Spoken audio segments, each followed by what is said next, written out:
Show on Monday, despite this being an incredible news weekend, content-wise, what's happening in Southwest. I mean, there's really a ton of things, because I was stunned when I heard that.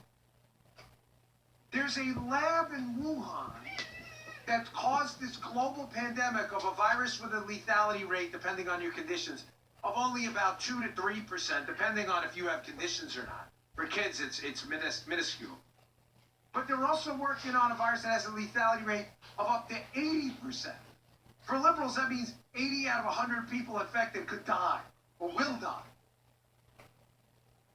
So I kind of looked this up. I called Matt Palumbo, who writes at my website, and I said, Matt, can you write a piece on this? It's in my newsletter today. Please, if you've ever read my newsletter, Bongino.com/newsletter, please read this article today. Not yesterday, not tomorrow, today. Can't go back in time. Matt Palumbo, Bongino.com, be in a newsletter. Top scientist lays out case for Wuhan Lab leak, warns they may have an even deadlier virus. So I looked this up and decided to do some homework. Because I'm like, all right, maybe, who knows, maybe he slipped. You know, the left, I mean, I'm not suggesting he's a leftist at all. But, you know, the left and stuff with fear porn, surely they would have taken advantage of this. But no, because it involves their Chinese Communist Party friends. You haven't heard anything about this anywhere outside of Fox. So here's the doctor in a research paper at Cornell University from September 19th of this year, Stephen Quay. That's the doctor you just heard in that clip.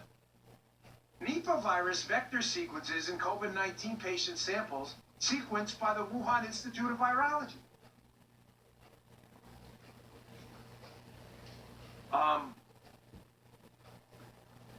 I'm not a hysterical guy. You know what my golden rule about panic, right? Panic kills, and don't be a bed hitter with an S in front of it. For those of you who listen to my show for a while, we had an expression in the Secret Service for people who panic, because panic always kills. We call them bed hitters with an S in front of it. Don't ever be a bed hitter. But I went out this weekend and kind of stocked up on some stuff. I don't know. I'm not taking any chances anymore. So I looked up the NIPAH virus outside of the research and did some more homework on it, NIPAH. And here's a BBC article about NIPAH, the other virus that worries Asia. Quote, there are several reasons NIPAH is so sinister. The disease's long incubation period, reportedly as long as 45 days in one case, means there's ample opportunity for an infected host, unaware that they're even ill with it, to spread it around. It can infect a wide range of animals, making the possibility of it spreading more likely. And it can be caught either through direct contact or by consuming contaminated food. Someone with NIPAH virus may experience respiratory symptoms, including a cough, sore throat, aches and fatigue, and encephalitis. Well, that sounds bad. The swelling of the brain, which can cause seizures and death.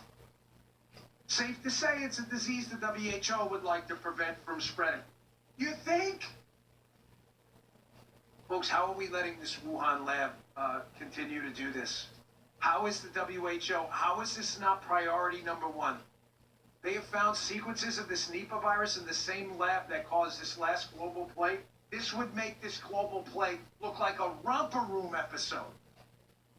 How is this lab continuing to exist without global international pressure to shut this thing down?